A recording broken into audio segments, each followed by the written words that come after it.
Trump has dismissed the possibility of a negotiated settlement to the Iran conflict, stating the US will not stop until the regime is eliminated. The White House has further escalated tensions by raising the prospect of targeting all potential successors to the Iranian leadership to ensure a total regime collapse. Lawmakers for Naveed Akram, the accused Bondi Beach gunman, are seeking a court order to prevent the media from naming his family members. The defense argues that disclosure of their identities and locations poses a severe risk to their safety amid intense global scrutiny of the terror case. China's consumer inflation accelerated to 1.3% in February, marking its highest level in over 3 years. The surge was driven by Lunar New Year spending and rising global energy costs tied to the Iran conflict, while producer deflation showed signs of moderating. Trump administration officials have defended a temporary waiver on Russian oil sanctions, citing the need to stabilize surging gasoline prices caused by the Iran war. Energy Security Chris Wright stated that the 30-day pause for Indian refineries to common sense move to tamp down market fear and prevent further spikes at the pump. The brothers of the late Virginia Giuffre visited Jeffrey Epstein's former New Mexico ranch to demand the release of the unredacted documents identifying her abusers. Marking International Women's Day, they called on the Trump administration to stop covering up names linked to the famous Zorro Ranch. Australia has officially commenced a new online age restriction requirements, adult entertainment websites, app stores and AI chatbots to rigorously verify users over the age of 18. As the deadline hit on March the 9th, several major adult platforms chose to block Australian access entirely rather than implement the mandatory age assurance technology. China has declared that high-level dialogue with the US is vital as President Trump increases pressure on Beijing's key global partners. Officials warn that escalating trade restrictions and geopolitical maneuvering threaten to destabilize the fragile diplomatic balance between the two superpowers. Experts predict that brain-computer interference technology could see widespread adoption across China within the next 3 to 5 years. This rapid advancement positions Beijing as a front-runner in neural connectivity from both medical and consumer applications. We start this hour with some breaking news. Russia's Rosatom says the situation around Iran's Bushehr nuclear power plant remains tense, though there have been no attacks on the plant itself or its construction site. The construction work has been suspended, but some staff continue essential maintenance. Around 150 to 200 Russian workers remain stranded. While 639 have been evacuated, Rosatom says it has lost contact with Iran's nuclear leadership, and the extent of damage from US and Israeli strikes on nuclear sites in Natanz, Fordo and Tehran is still unknown. And now for your top stories this hour. China has opposed any targeting of Iran's new supreme leader, Mojtaba Khamenei, calling his appointment a domestic matter. The decision follows the killing of his father, Ali Khamenei, in the first wave of US and Israeli strikes on Iran. China's foreign ministry stressed that Iran's sovereignty, security and territorial integrity must be respected and opposed interference under any pretext, while Tehran faces blackouts as smoke from burning oil spreads across the city. Iran has continued retaliatory missile and drone attacks on Israel and the Gulf nations, hosting US forces as regional tensions escalate further. Let's listen to what China's Foreign Ministry, Guo Jikan, had to say. 中方反对以任何借口干涉他国内政，伊朗的主权安全和领土完整应当得到尊重。中方呼吁立即停止军事行动，尽快重回对话谈判，避免紧张局势进一步升级。 We are now being joined by Aaron Levarko, who's an Israeli journalist joining us from Israel. Thank you so much for joining us here today on NewsX World. So, as obviously we've just heard that China has opposed any targeting of Iran's new supreme leader, that is maybe the one thing that people are thinking about now, as in the recent attacks that the US specifically said they want to take out any of the leaders. Do you think naming the new leader was a smart move from Iran, or are they not backing down? This is them showing a stance of not backing down. What do you think is going to come of this? Well, they haven't backed down right from the word go. Even when the President of the United States started to send his Navy and then Air Force, and then giving them opportunity after opportunity to dialogue, to agree with handing over nuclear sites and ballistic missiles, they basically have decided they're not going to back down. They are not concerned about the situation from a political level. I believe that their main concern is from a spiritual, religious level. They want to advance their belief in spreading Islam. That started in 1978-79 at the rise of the Ayatollah Khamenei and the Islamic Revolution. So that is his vision back then. That's the same vision today. Now, by naming the new leader, was it smart or was it not? Well, they're basically showing that they're not intimidated, that they're not afraid. But, you know, even the recent history has showed that they should be concerned, that they should be worried. And if I was the new leader, I definitely would be concerned. So, yeah, I think it is in a way an act of defiance, but it's also it's a message to the people of their own nation, Iran. They're saying to the Iranians, we are not giving up our position. We are not surrendering. We are declaring a new leader. The vision will go on. So it's a message to the world. It's a message also to their own people, that they are strong and they are defiant. And that's it. Mm. And as we've just heard, China said that they do not get involved with the US about has opposed any targeting of Iran's new supreme leader. How do you think the US especially is going to take this, that China have come out and spoke out about this?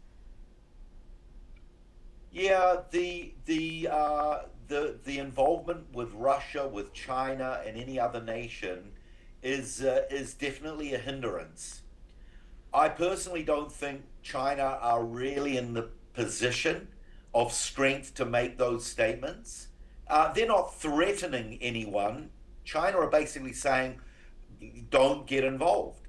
And they've got their own interests. China, they purchase most of their oil from Iran. So they've got their own interests involved here. What will President Trump's response be? I don't think it's going to deter him from moving forward. And if he decides he wants to eliminate the new leader, he'll do it. I don't think he's going to back down from any fear from the Chinese. The the Chinese have got no real strength in the Middle East at the moment. They've got their own domestic issues to deal with, but China are definitely being hurt from this war. With the United States taking over the oil from Venezuela, and now they're going to start taking it over from Iran. This is a big concern for the Chinese. So, however serious that statement was from Iran, I don't know. Maybe it was just a gesture to let the Iranian government know, well, we're thinking of you. But I don't think it's a threat against the Americans. I think it's more just a statement of solidarity, in a way, with the Iranian people. Sadly, from an Israeli point of view, we didn't hear the Chinese telling the Iranians, don't fire at the Israelis, don't fire at the UAE, don't fire at Kuwait, don't fire at Jordan, don't fire at any of the Muslim nations. Basically, they are basically taking their side, and they're making an alliance with the Iranian regime. But I think, like I said, the main reason is oil. One of the things about China is they do not have many natural resources, and this is one of their weaknesses, and they are heavily reliant on Iran for their oil. Thank you, Aaron. Please stay with us, as I'll be back with you shortly. Thank you. France will host a video meeting of G7 finance ministers later today to discuss the economic impact of the Middle East crisis, as the ongoing war raises concerns for the global economy.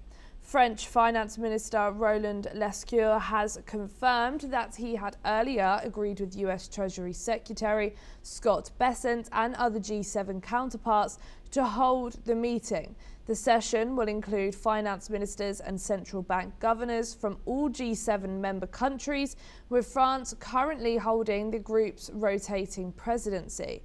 Meanwhile, European gas prices have reportedly soared by as much as 30% as energy markets reach to the threat of prolonged supply disruptions.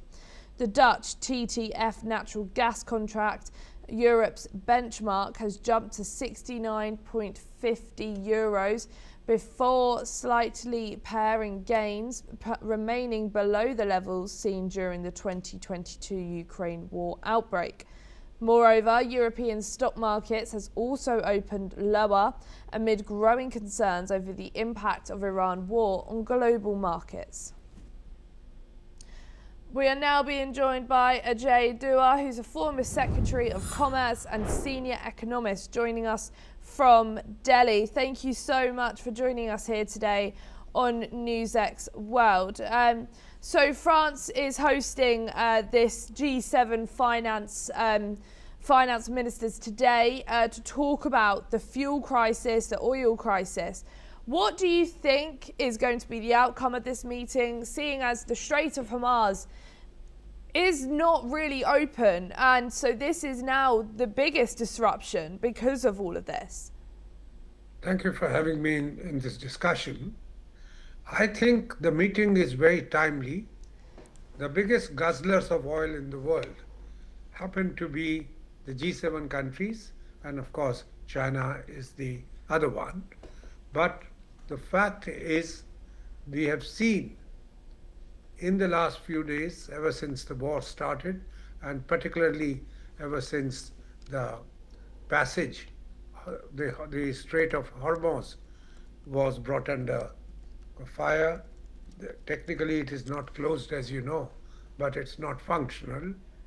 The fact is, shortage of oil on particularly in the eastern countries was earlier in the eastern hemisphere was much more, but now it's becoming visible even in the western, the European countries, and not yet in the US, but it's just a question of time, because the Middle East the Gulf is the biggest producer of oil. So I do expect that the biggest attention, or the biggest subject of discussion, would be the oil prices. how to rein in the oil prices to ensure that inflation does not result, appreciable inflation doesn't come about. So my hunch is it would be agreed that as a first measure, the G7 countries would release considerable amount of oil which they hold as strategic reserve in their different parts of the world as well as on their own shores. And an estimate is that it's about 1.2 billion barrels is currently being held by the 7 countries. These are the estimates made by the International Economic Agency, which also happens to be based in Paris. And that 300 to 400 million barrels, that means about 25% of the total, 25 to 30% of what they are holding, would probably be agreed to be released. 3 of the 7 nations have already said they are willing to take this measure. The other 4 need to step in, and maybe more than the G7 countries. So a few others would also, those who get called in as invitees, observers, or are about to be elevated to the level of joining the G7 countries at some time or the other. So this is, to my mind, this would be the biggest achievement of, or the biggest goal when the G7 countries meet on a video conference tomorrow. Thank you so much, Ade, for joining us here today on NewsX World. Thank you. It's a pleasure speaking to you. South Korean President Lee Jae-myung has announced that the government will cap domestic fuel prices for the first time in nearly 30 years in an attempt to contain spikes following the Middle East conflict, which has sent global crude prices sharply higher. Speaking at an emergency meeting, Lee has said that the government will swiftly introduce and boldly implement a maximum price system on petroleum products, targeting recent excessive price increases. Lee has also added that South Korea is also seeking energy sources beyond supplies shipped via the Strait of Hormuz.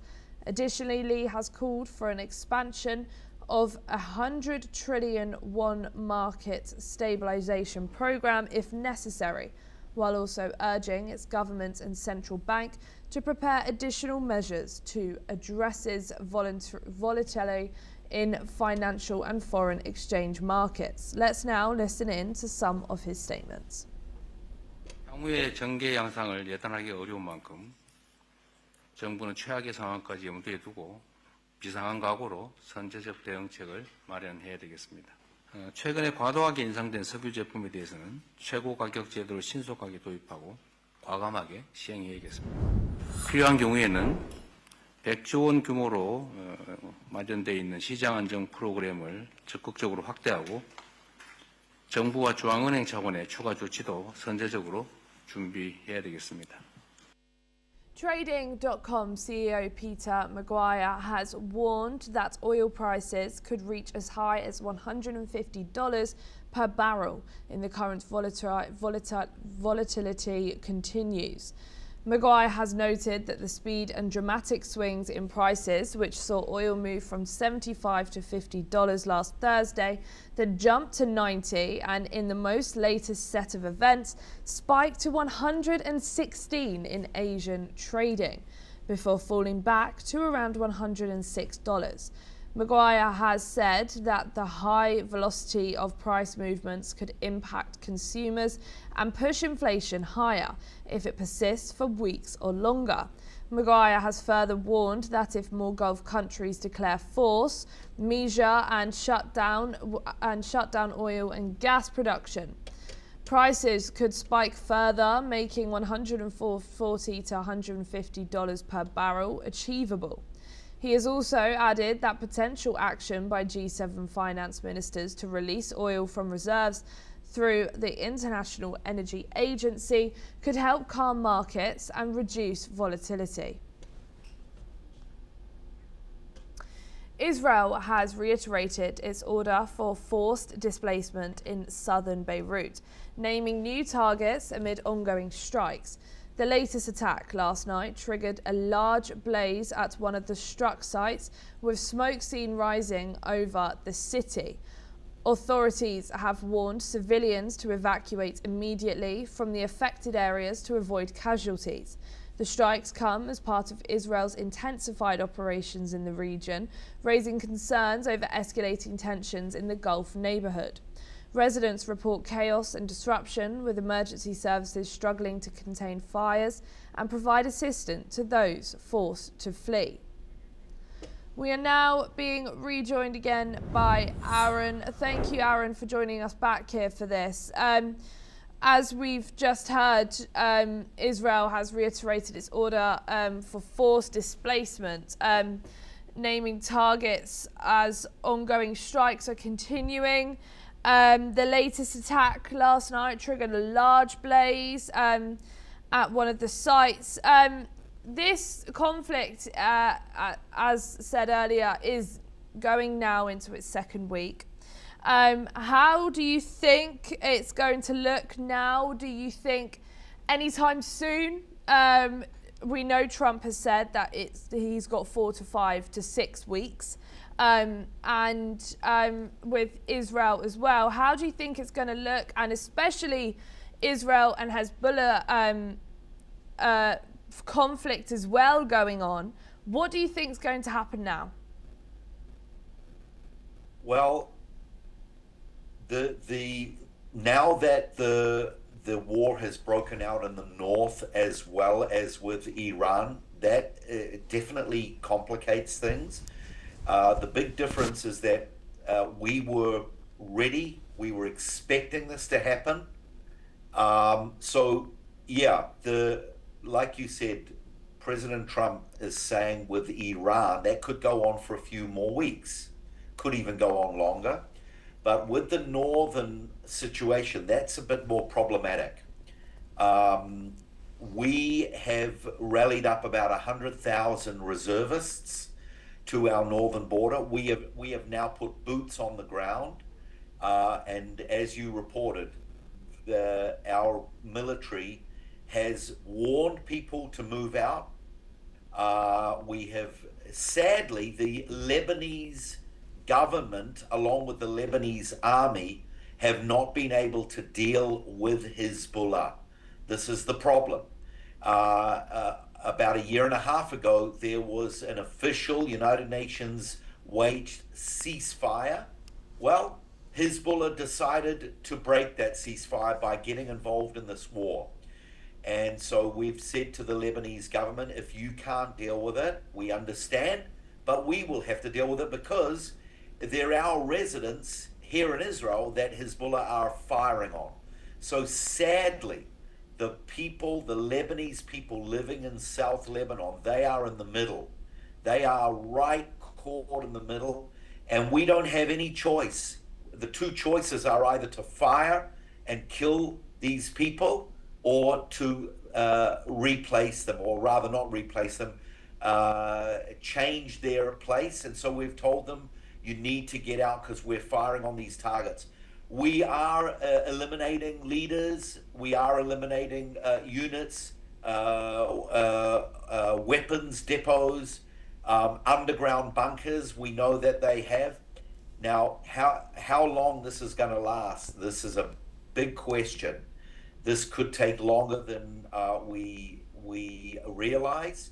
It really depends on how strategic the leadership of Hezbollah are. We took out hundreds of them with the Pages story over a year ago. That crushed the leadership, but obviously they have regathered, regrouped, restructured. So we're going to have to wait and see see how this plays out. But in the meantime, this is a zero tolerance. Literally 10 minutes ago, the sirens went off right where I'm seated. Bombs were being sent from Lebanon. So this is an intolerable situation, and it's very, very serious for our residents on the north. When the October 7th war broke out, our government took 100,000 of our own people and put them in hotels in different parts of the country because it was too dangerous leaving them on our northern border. Our government has said this time we're not going to do that. We cannot afford to take you out of your homes and place you in hotels. So that's putting all of those residents who returned in very, very dangerous harm's way. So this is going to have to play itself out, but it could take a while. You know, Hezbollah are under the ground as well as above the ground, but we're doing our best as we're fighting on two major fronts now. And there's even reports that the Houthis down in the very south may open up at any moment as well. So we're all on edge here as we're waiting for this, and we're watching our soldiers fight this very difficult fight. Thank you, Aaron. Please don't go anywhere, as we'll be back with you very shortly. A Turkish court has begun hearing the case against jailed Istanbul Mayor Ekrem İmamoğlu amid growing political pressure on the opposition. The trial comes as authorities have stepped up actions against opposition figures, sparking concerns about political freedoms and democratic norms in Turkey. İmamoğlu is a key figure in the Republican People's Party, is accused of alleged wrongdoings, which he denies, maintaining the case is politically motivated. Supporters have gathered outside the court, calling for fair trials and warnings against the political crackdown. Analysts say the case will be a crucial test of the government's relationship with opposition parties, may influence upcoming local and national elections. We're now again being joined by Aaron Navarco. Thank you for joining us back here for this. As the Turkish courts has begun hearing the case, what can you tell us about this case? What can you tell us? Do you think the people are feeling like? Is the supporters? What more can you tell us about this? Well, Turkey are they're in an interesting position because you've got a number of factors in this whole situation. You've got Turkey, which are a Sunni majority Muslim nation. You've got Iran, which are majority Shiite, and we all know that the Turkey want to revive the Ottoman Empire that they were in control with and ruled certainly the Middle East area from 1517 to 1917 before the British took over.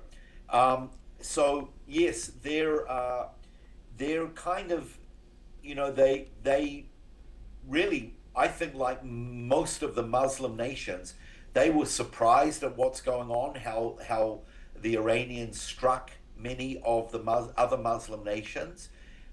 So they're going to have to play it very, very careful. The Iranians have been an ally, but you know, the Iranians have been allies of pretty much a number of Muslim nations, but they've miscalculated and they've turned on these nations. So the Middle East it's kind of a little bit like the Wild West at the moment. No one knows who is on whose side. The dust hasn't quite settled, but certainly Turkey need to play this very careful. Let's not forget they are a NATO nation, and whatever decisions they make, they will have the backing of the NATO nations. And then, you know, the leader of this war, the United States, you know, they sometimes clash with Turkey, especially when it comes to Iran. So Turkey need to be very careful at this stage. The Turkish people, it'll be interesting to see how they respond as well, and whether this will just be a political issue, or will it be a religious issue as well? Will it spill over to religion? And on top of that, you know, Turkey, they have their energy issues at stake as well. You know, below Turkey, south of Turkey is Syria. And then, you know, and then you've got the Kurdish issue. Turkey are watching things very closely. The Kurdish people could be the people that start to enter into the fight, boots on the ground in Iran. And I don't think Turkey want that. They don't want the Kurds to be involved, but it looks like they are involved. So again, we're going to have to sit back and watch how this